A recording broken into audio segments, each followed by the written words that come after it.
윤석열 후보의 선대위가 성공적으로 출범을 했어요. 그리고 나서 오늘 첫 공식 회의를 열었습니다. 자, 첫 공식 회의 내용, 그런 의미에서 우리가 이제 분석을 해봐야 되고요. 그 다음에 또 하나는 중요한 것은요, 영국의 이코노미스트죠. 아주 세계적으로 저명한 이 언론 이 매체인데, 이 이코노미스트에서 내년도 우리 대선에서는 문재인 정권에 대한 심판론, 그리고 백신 정책의 실패, 이런 걸로 인해서 윤석열 후보의 승리가 예상되는 이런 아주 낭보가 지금 들어와 있습니다. 자, 이런 내용들을 중심으로 말씀을 드리고, 또 여러분들께서 이제 궁금하게 생각하겠지만은요, 김건희 이 부인이죠, 김건희 씨의 등판이 언제일 것이냐, 언론에서 많은 보도가 나오고 있는데, 어제 윤석열 후보가 뭐라고 그랬습니까? 내가 집에 가서 물어봐야 되겠다, 이렇게 얘기했잖아요. 그래서 전면 무대 앞에 와서 뛰기보다는 이 뒤에서 뛰는 형태의 이 지원 활동을 할 가능성이 큰 것으로 그렇게 지금 알려지고 있습니다. 자, 그리고 매주 화요일이면 여론조사 결과가 나와요. 바로 인터넷 매체인 데일리안, 여기에서 여론조사 공정을 통해서 조사한 내용이 나오는데, 이 조사 내용을 봐도 조금 전에 말씀드린 데는 이코노미스트지. 그리고 김종인 위원장도 오늘 회의를 통해서요, 정권 심판론이 워낙 강하기 때문에 우리가 이길 것이다, 이런 전망을 해놨어요. 자, 그래서 이 데일리안에 의해서 조사가 된 여론조사 공정의 결과도 여러분께 말씀을 드렸는데, 이 결과만 보더라도요, 우리의 승리가 보입니다. 자, 먼저요, 문재인 대통령에 대한 평가를 보면요, 부정이 57.2, 긍정이 39.4입니다. 그래서 살살 올라가고 있어요. 긍정은 올라가고 부정은 떨어져. 그럼에도 불구하고 18%의 차이가 나요. 이 대통령 부정평가가 18% 차이 난다는 얘기는 결국 정권 교체가 18% 정도 된다, 이렇게 봐도 틀린 말은 아닌 것 같습니다.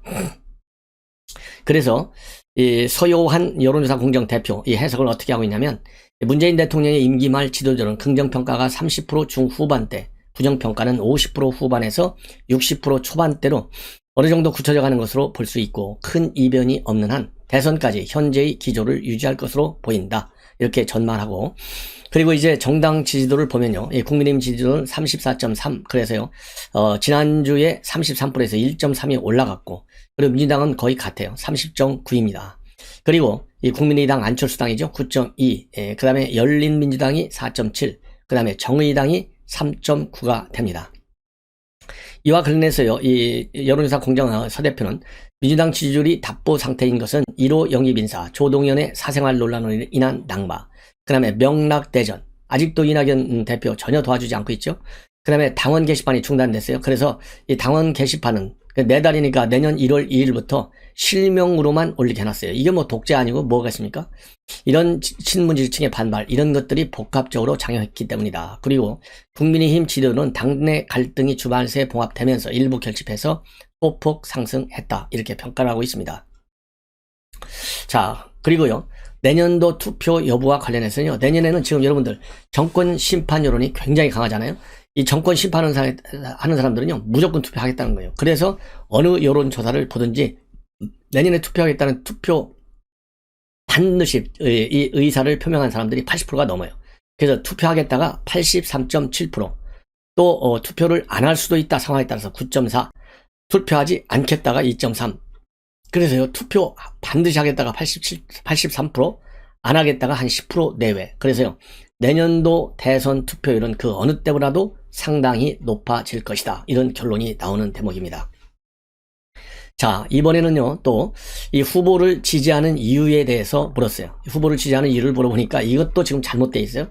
이게 이재명 후보의 정체성, 아이덴티티, 능력, 이것이 지금 제대로 안 알려져 있다고 봐요. 자, 조폭들하고 과거에 그렇게 많이 연계되어 있는 고리들이 그렇게 많이 나왔는데, 어떻게 이 인성이 잘못됐는데 좋은 리더십이 나오겠어요. 그런데 리더십에 대해서는 이재명이를 지지하는 비율이 굉장히 높아. 야, 이거 국민의힘에서 더 적극적으로 홍보를 좀 해야 될 것 같아요. 이재명 후보 지지하는 이유를 보니까 말이죠, 리더십과 자질이래요. 아니, 이런 사람이 전과 사범이 자질, 리더십? 야, 이건 제가 뭐 할 말을 잃어요. 시청자 여러분들의 자유로운 판단에 맡기겠습니다. 왜 리더십과 자질이 이재명에게 74.3%나 들어갔는지. 자, 리더십 하려면요, 리더십의 출발은 도덕성에서 나오잖아요. 이 사람이 도덕성이 있어요? 그 다음에 도덕성과 또 이 법, 대한민국 자유민주주의 국가니까 법 지킬 수 있는 능력이 있어야 되잖아요. 전과 사범이에요. 전과 사범 가지고 자질이 있어요? 그리고 이건 또 그러면 옛날 얘기라고 쳐. 지금 이재명이가 내놓는 거 봐요. 자, 전국민 재난지원금 국민이 반대니까 안 해. 그 다음에 기본소득 이것도 고치겠어. 그 다음에 전 국민의 국토보유세 이것도 고치겠어. 반대하면 고친다는 거 아니에요? 이렇게 일관성도 없고 줏대도 없는 사람이 정권 5년 내내 그러면은 좌우 충돌하다가 세상 끝나요. 근데 어떻게 이런 사람이 리더십과 자질에서 74.3%의 지지를 받느냐. 그래서 이제 국민의힘 그리고 윤석열 선대위에서 본격적인 홍보를 좀 해야 되겠다. 그 다음에 윤석열 후보 지지하는 것은 나름대로 이 점수가 공정하게 좀 잘 고루 지지를 받고 있다. 이렇게 해석이 되는 대목인데 리더십과 자질이 25.6%예요. 그런데 이게 굉장히 잘못되고 있어. 봐. 윤석열은 리더십과 자질이 25.6인데요. 지금 이재명이는 똑같은 리더십과 자질 부분에서 74.3, 3배나 높아요. 이게 얼마나 큰 문제가 되고 있느냐. 이거를 제대로 우리 국민들께 인식을 시켜야 되겠다. 예. 그 다음에 도덕성도 23.4, 소속 정당도 19.5 이렇게 돼 있고 기타가 24.2, 공약이 7.3으로 돼 있어요. 그래서 정당도 좋고 도덕성도 좋고 리더십도 이 정도면 뭐 괜찮다 이런 평가를 받아요. 그러니까 골고루 학점을 잘 받아. 예. 그리고 이재명이는 리더십 부분에서만 학점이 통과되고 나머지는 전부 과락이에요. 자, 이렇게 편차가 큰 후보. 이게 균형된 상식과 그리고 합리적 판단 능력을 가져야 되잖아요. 그런 측면에서 이재명 후보의 지지 이유 우리가 잘 활용해야 된다. 이게 결론입니다. 그 다음에는요. 절대로 지지하지 않겠다. 이 후보 누구냐? 이게 아주 색다른 후보예요. 끝까지 지지하는 후보가 있다면 누구냐? 이렇게 물어봤더니요. 이거는 좀 제대로 나온 것 같은데 그래도 비율이 좀 낮아요. 이재명이가 43.1 그리고 윤석열이 39.5입니다. 그래서 한 4% 조금 모자라게 차이가 3.6% 차이가 나는데요. 이거 한 미니멈 10% 이상 차이 나야 되는 거 아니에요? 지지하지 않을 후보가 한 60% 가야 정상이죠. 왜냐면은 문재인 정권 부정평가하는 층들, 정권 교체를 지지하는 층들, 이 사람들은 끝까지 지지하지 않아야 되는데 정권 교체 여론이 미니멈 50% 이상에서부터 한 평균적으로 보면요. 한 60%는 될 것 같아요. 그러면 아직도 17%가 이재명이를 정권 교체 선수로 보고 있는 거예요. 이게 지금 잘못된 파악이에요. 그래서 이 지지하지 않을 후보하고 앞에서 이 자질, 리더십과 자질이 좋기 때문에 말하자면 후보가 돼야 된다. 이 여론하고 둘이 같은 성격인데 뭔가 홍보가 더 필요하다. 이렇게 보여지고 그 다음에 심상정의는 3.8 그리고 안철수가 3.1입니다. 여기서는 지지 않을 후보 3등이 심상정이라는 얘기입니다. 자, 그 다음에는요. 이제 정상적으로 누구를 지지하느냐 물어보니까 윤석열 43.8 그 다음에 이재명 35.4 그래서 이재명이는 지난 11월 말에 비해서요 1.1%가 올라갔네요. 그리고 윤석열 후보는 45.3에서 43.8 약 1.5%가 빠졌어요. 그럼에도 불구하고 8%가 높아. 예. 자, 이 정도 이 흐름을 여러분들께서 염두에 두시고 우리가 여론 적극적으로 정권 교체 여론 더 하고요. 그 다음에 이재명에 대한 심판론으로 이어져야 됩니다.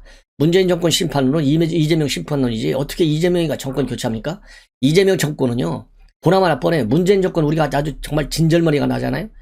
이재명 정권은 진절머리 날 형편도 안 돼요. 지금 이민 가야 된다는 말이 있잖아요. 아예 문재인 정권보다 더 국정 운영 능력이 떨어져요. 어제도 선대위 출범식에서 뭐 했어요? 무능한 그야말로 위선적 역대 정권. 거기에 또 뭐 하나냐? 부패 정권. 이재명은 지금 현재 부패를 몸에 안고 다니는 사람이잖아요. 그렇기 때문에 문재인 정권보다 더 나아질 가능성은 전무하다 이렇게 보시면 돼요. 그래서 여론 특별히 우리 시청자 여러분들께서 앞장서서 조성을 좀 해달라 이렇게 말씀을 드리고 이제 오늘 윤석열 후보는요 선대위 이제 아침에 회의가 끝났기 때문에 오늘 이제 112 상황실을 방문하고 범죄 피해 센터 이 범죄 피해 센터는요 마포에 있는 건데 스마일 센터입니다. 그리고 서울경찰청 방문합니다. 그리고 이러한 일련의 활동은 약자와의 동행우연의 첫 일정으로 이루어진다. 그래서 최근에 이 조카살인 사건을 변호한 이재명 후보와의 차별성 그리고 경찰의 이 치안 대처 능력의 말하자면 부족한 실태. 왜냐하면 최근에 인천 흉기 난동 부실 등 그 다음에 서울의 스토킹 살인 이러한 연이은 강력 범죄가 발생하고 있는데 과연 경찰이 제대로 이거를 대처하고 있느냐 우리 비판이 많잖아요. 그래서 윤석열 후보는 이런 걸 잘 챙겨 나가겠다라는 의지의 표현 차원에서 오늘 이런 이 방문 일정을 잡은 것이 아니냐 이렇게 보여집니다. 자, 이제 어제 완팀을 굉장히 강조했어요. 무슨 뭐 공정도 강조하고 청년도 강조하고 그랬지만은 기본 끝 방점은 완팀입니다. 그래서 이제 오늘부터 일사불란한 이제 선거 운동에 돌입하게 돼요. 자, 그러다 보니까요. 오늘 뭐라 그럴까요? 선대위 회의 굉장히 중요한 메시지가 나왔어요. 그래서 이 선대위 회의 일정과 관련해서 우선 뒤에 백드랍이 달라졌어요. 어떻게 달라졌냐? 뭐뭐뭐를 살리는 선대위. 살리는 선대위는 백드랍 한 중앙에 빨간 글씨로 크게 써져 있고 살릴 거, 문재인 정부가 죽여놓은 거 이거 우리가 다 살려야 될 거 아니에요? 그래서 1번이 희망을 살리는 선대위, 2번이 정의를 살리는 선대위, 3번이 국민을 살리는 선대위, 4번이 나라를 살리는 선대위. 그래서요 희망과 정의, 국민과 나라를 살리는 선대위로 가겠다. 예. 그래서 국민이 불러낸 대통령이 슬로건이잖아요. 이 국민이 불러낸 대통령이 할 일, 바로 희망 살려주고 정의 살려주고 그래서 국가와 국민을 살리는 그러한 이 개념 차원에서 이렇게 이 백드롭을 바꿨다라고 지금 설명이 나오고 있고, 그리고 이제 권성동 사무총장이 오늘 회의에서 말이죠. 뭐라고 얘기했냐면 어떤 힘은 나라를 살리기도 하고 어떤 힘은 나라를 죽이기도 한다. 우리에게 필요한 것은 바로 살리는 힘이다. 나라와 정의와 민생을 죽이는 힘에 맞서 망가진 경제를 살리고 국민의 삶을 살리기라는 게 지금 국민의 명령이다. 이렇게 강조하고 있습니다. 그러면서 국민들께서 윤 후보를 불러내셨다. 살리는 사람 윤석열과 함께 살리는 선대위가 내일의 희망을, 올곧은 정의를, 국민의 삶을, 자랑스러운 이 나라를 살리겠다. 이렇게 설명을 했습니다. 그리고 오늘 선대위 첫 번째 회의에서 윤석열 후보의 이 내용이 어떤 입장을 밝혔는지 굉장히 중요하지 않습니까? 자, 그래서 이거는 가급적 윤석열 후보의 발언 워딩을 살려서 여러분께 보도를 해 드릴게요. 김종인 위원장을 모시고 출범한 거 굉장히 든든하고 기쁘고 감사한다. 굉장히 의미를 부여하고 있어요. 어제 선대위 출범식을 지켜본 국민과 지지자 여러분은 굉장히 마음 든든하게 생각하고 정권교체의 강력한 희망을 갖게 됐을 것이다.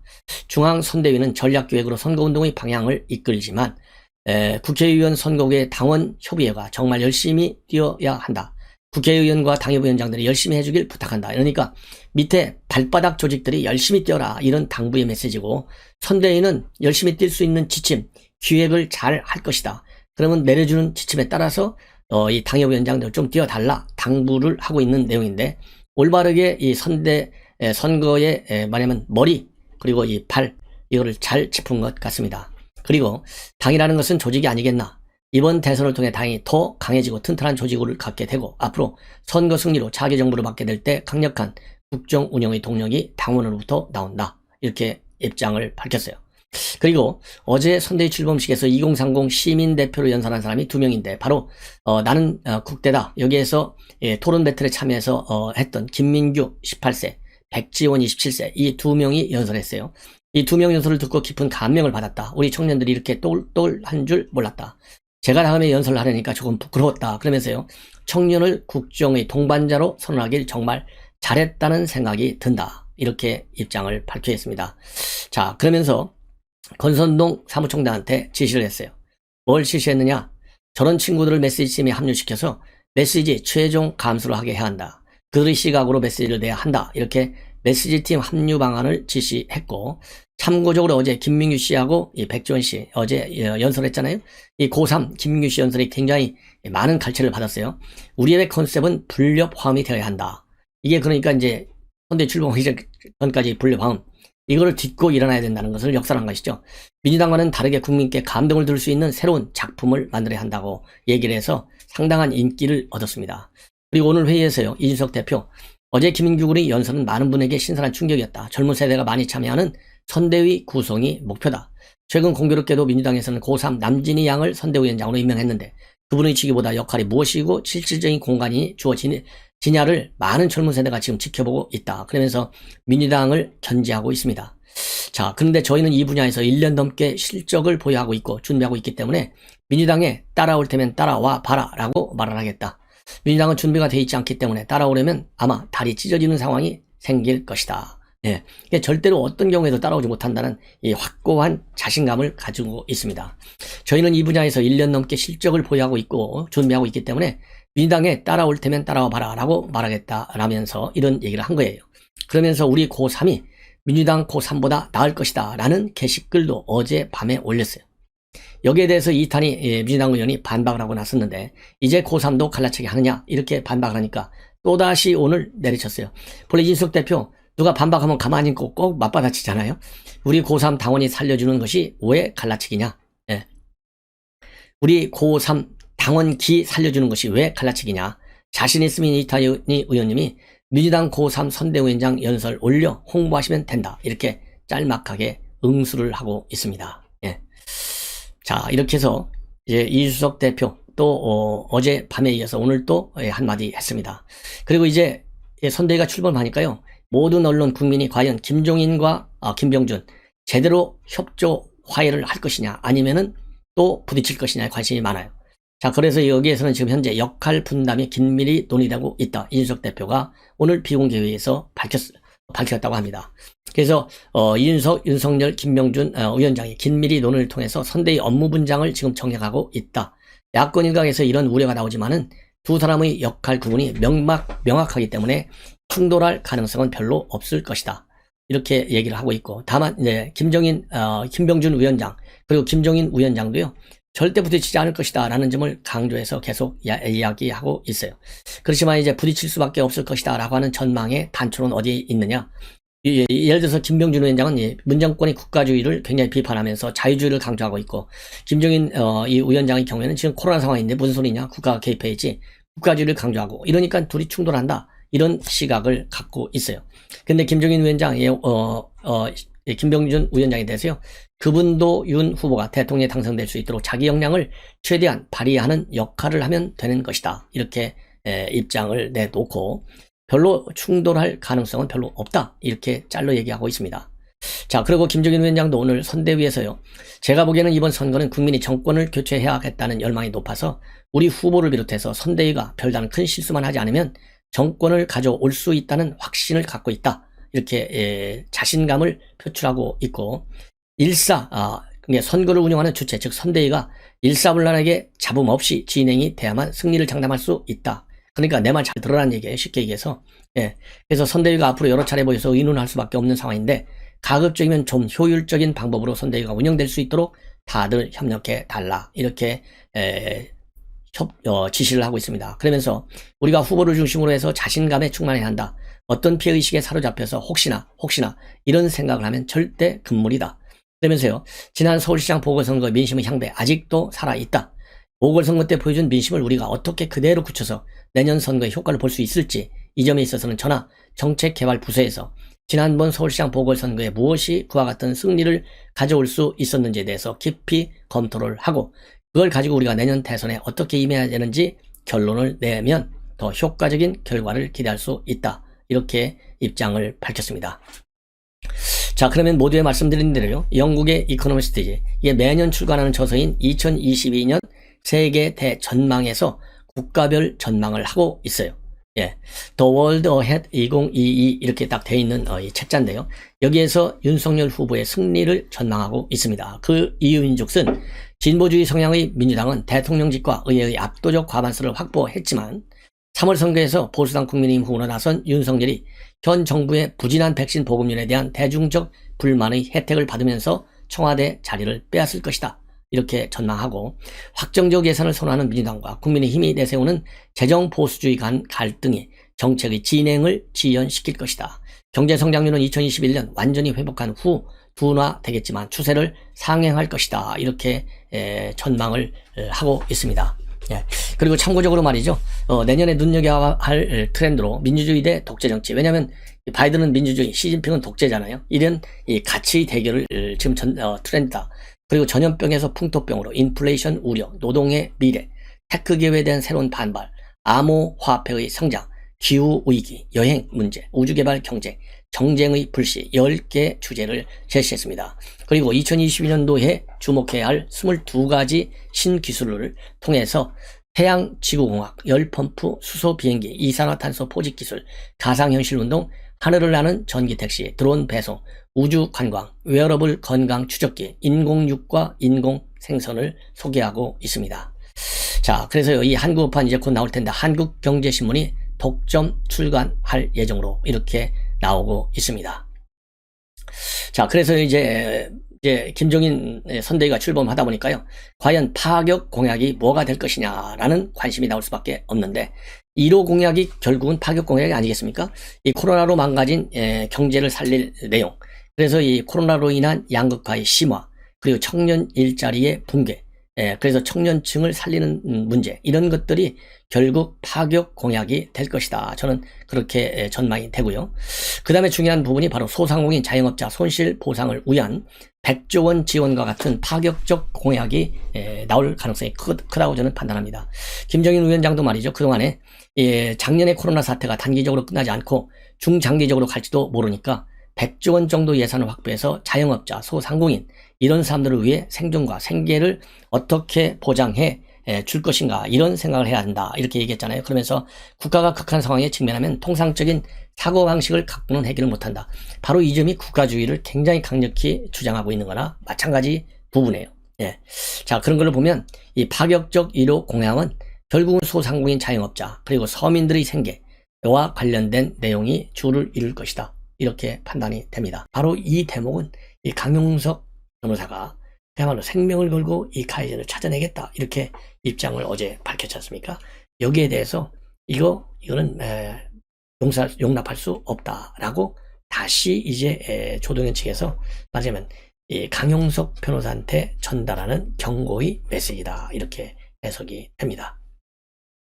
그리고요, 또 이 조동현 씨와 관련해서 최백은 건국대 교수가 어디 그렇죠? 이 최백은 교수가 결국 이재명 선대에서 완전히 물러섰습니다.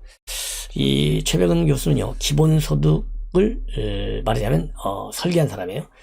이 건국대 경제학과 교수인데 선대위에서 지금 기본사회위원장직을 맡고 있습니다. 그래서 이재명 지사의 경제 책사라고 불리는 사람인데, 최근에 말이죠, 이 조동현하고 그 다음에 이수정 교수 두 분의 사진을 올리면서 나란히 올리면서 차이는 이라고 적어갖고 이게 많은 논란을 야기한 바 있어요. 자, 그래서 이것이 이제 논란을 야기하고 문제가 제기되니까 결국은 지금 현재 이재명 지사 계속 빠지잖아요, 지지율이. 이런 몰상식한 사람들이 말하자면 활동을 하니까 지지율이 빠질 수밖에 없어요. 그러니까 이러한 이 차이는이라고 부르니까 이 게시물에는 예뻐요 안 예뻐요 이런 댓글들이 달리고, 외모와 나이를 기준으로 두 사람을 비교했다라는 비판이 나오고, 그러니까 이 최백은 교수는 내 눈에는 후보들의 지향 가치가 차이가 있어 보인다 이렇게 했지만요, 이러한 본인의 해석 전혀 먹히지 않아요. 그래서 그야말로 말하자면 두 분의 둘 다 이제 선대위에 참여하고 있는데 두 분을 외모만 갖고 나이만 갖고 비교하려는, 이거는 잘못된 것이 아니냐. 그래서 이 비난이 나니까요. 아까 말씀드린 대로 이재명 후보 그러지 않아도 지지율이 빠지는데, 그래서 조기 조치를 취한 것이 아니겠느냐, 이런 판단이 듭니다.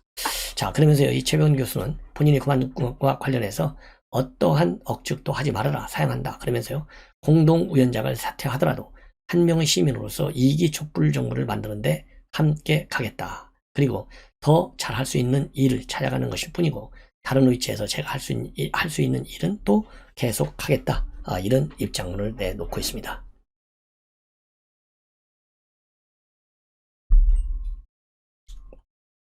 자, 그래서요, 이 우민정 상황실장에서 빨리 사퇴시키고, 최백은 지금 밖에서 돕겠다고 하는데요, 밖에서 이 주제 가지고 돕지 마십시오. 그게 이재명인을 살리는 길이다, 저는 그런 생각이 듭니다. 자, 이제 진중근 교수가요, 고발 사주를 폭로한 조성은에 대해서 증거를 창조하려니까 될 턱이 있냐, 이렇게 직격탄을 가하고 있어요. 자, 왜냐하면 고발 사주요, 사실상 손준성이만 잡으려고 하는데 손준성조차도 잡히지가 않아요. 자, 그러고 보니까 공수처가 지금 난리가 나고 비상이 걸린 것 아니에요. 이 고발 사주 의혹 누구 때문에 터졌어요? 바로 조성은이 때문에 터졌어요. 조성은이는 또 누구하고 가깝냐? 박지원이하고 가까워요. 자, 그래서 이 고발사주 의혹 실체를 공수처에서 지금 찾아내지 못하잖아요. 그러니까 진중권 교수가 지금 치고 들어온 거예요. 뭐라고 치고 들어왔느냐? 고발사주 의혹을 제보한 조성은 씨가 정 안 되면 그동안의 일들 다 공개해버릴 생각이다. 최근에 그렇게 얘기를 했는데 이걸 가지고 태산명동의 서일필이다. 이렇게 비판하고 있습니다. 뭐라고 되어 있냐면 애초에 고발사주라는 개연성 떨어지는 정치적 프레임을 끼고 수사에 들어간 게 문제다. 결론을 먼저 내려놓고 증거를 창조하려 하니까 잘 될 턱이 있냐. 그러면서 이 손준성이야 억지로라도 기소하겠지만 법정에서 유죄 판결을 끄집어내기는 굉장히 어렵다. 애초에 이거는 사법의 문제라기보다는 공직윤리의 문제였는지도 모른다. 그러면서 내가 궁금한 것은 저들이 어떻게 고발사주라는 비개연적인 시나리오를 왜 그렇게 찰떡같이 확신할 수 있냐는 것이다. 모종의 첩보 같은 게 있었던 게 아닐까 싶다. 이렇게 주장을 하면서 이 조성은 씨한테요. 다 공개하라. 이렇게 댓글을 달자 이 조성은 씨는 그럴까요? 수사 개시도 안 한 상태에서 공개하면 거의 그 즉시 증거의 의미나 단서로서의 가치가 사라질 텐데요. 라고 답을 하고 있고 제가 공개하는 것보다는 취재로 밝혀지리라고 생각하고 준비하는 것을 지켜보고 있지만은 기사가 늦어지네요. 이렇게 덧붙이고 있습니다. 예. 그리고 또 이 고발사주 의혹을 수사하는 공수처가 손준성 검사 등 핵심 관계자들이 불구속 기소될 것이다 라는 이러한 이 관련 기사 링크를 올리면서 손준성 검사만 얼렁뚱땅 불구속 기소로 끝내버리면 당연히 무죄 판결을 받겠죠. 이렇게 글을 올리고 대충 무마할 바에는 수사 중단 선언이라 공수처 문 닫는 게 바람직해 보인다. 그러면서 굉장한 불만을 포기하고 있습니다. 자, 참고적으로 지난 4일날 조성은 씨가 또 페북에 글을 올린 것은요. 뭐라고 되어 있냐면 한동훈 검사 감찰 수사 방해 사건 입건해서 정식 수사 안 할 거면 윤석열 대검 수뇌부의 선거 개입 사건 방치지 말고 수사를 중단하기 바란다. 이러면서요. 공수처에 대한 수사에 상당한 불만을 낸 바 있습니다. 그리고 참고적으로 이제 마지막에 이제 선대위 출범 어제 했는데요. 어제 출범한 날에 윤석열에게 큰 선물이 왔다. 그래서 지금 민주당에서 분노하고 있다는 보도가 나오고 있는데 바로 뭐냐. 김건희 씨의 대기업 불법 협찬 문제. 검찰에서 어떻게 됐습니까? 혐의가 없다. 이렇게 결론이 났잖아요. 이거와 관련해서 민주당에서요. 굉장히 지금 비판적 입장문을 내놓고 있어요. 그래서 박찬대 선대위 대변인은 국민의힘 선대위가 출범하는 날 검찰이 윤 후보에게 김건희 불기소라는 선물을 줬다고 밖에 볼 수 없다. 타이밍이 기가 막히다. 그러면서요. 윤 후보는 한층 가벼운 마음으로 자신에 대한 각종 의혹에 대해 억울하다고 항변할 것이지만은 국민은 총장님 가족만 무죄라고 한탄할 것이다. 라고 덧붙이고 있습니다. 그리고 또 이 법사위 민주당 의원들도 성명을 내고 있어요. 뭐라고 하냐면 대표적으로 이제 박주민 의원인데 얼음으로나 검찰이 눈치를 보고 있는 것 아니냐는 의혹이 들 수밖에 없는 대목이다. 검찰이 아직도 윤 후보를 검찰 식구로 대해주는 것이 아니냐. 또 김영민도 말이죠. 법 왜곡죄를 다시 꺼내고 있어요. 그래서 수사기관이 특정인의 봐주기 하거나 불리하게 법을 정리하고는 처벌하는 법을 만들어야 된다. 그리고 민주당 초선 의원 모임인 더민초도 비판에 가세하고 있는데 이러한 검찰의 결정을 봐주기 수사다 이렇게 비판하고 윤 후보가 만들 정권이 검사 출신들로 구성된 검찰 공화국이 될 것이라는 기대 때문이냐 이런 입장문을 내놓고 있습니다.